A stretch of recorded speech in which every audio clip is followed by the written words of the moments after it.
Leaders of the Pontifical Mission Societies recently gathered in Rome for their annual assembly. Supporting Catholic missions in over 120 countries, their work raises prayer, awareness, and funds to help churches where the faith is new or faces challenges.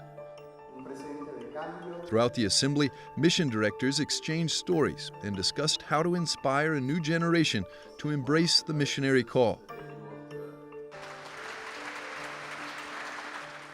On May the 22nd, the group was welcomed by Pope Leo XIV, a historic and deeply personal moment for many meeting the Pope for the first time. The appreciation of our communion is... Pope Leo addressed the group in English, thanking them for their work and highlighting the importance of unity and universality.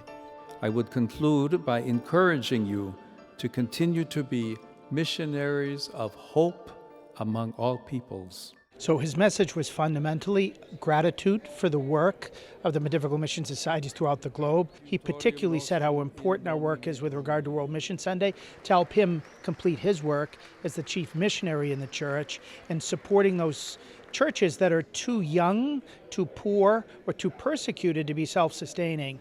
The Pontifical Mission Societies are engaged in all over the world, in every diocese of the world, in Europe, in the United States, in Canada, all over. And our mission is to promote and help bring about a stronger missionary spirit in the hearts of all the baptized, in the hearts of the bishops, priests, religious and lay people all over the world, so that they have a sense and a desire to evangelize by their witness of their lives, and then to share of their goods for their poorer brothers and sisters who need the help to maintain or establish and develop ecclesial infrastructures in young churches. Father Karl Wallner from Austria had a special encounter with the new Pope. When I met him, I was really nervous. I've been with so many popes, but this time I was really nervous because I gave him a big book, with prayers and wishes. More thousands of people have written it, and we made a book out of it. And then I was so nervous. And when I see the photos now, he was smiling.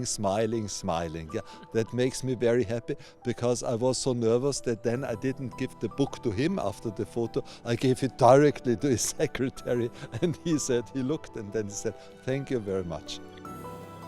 The assembly closed with a renewed spirit of unity and mission, one family reaching out to the world.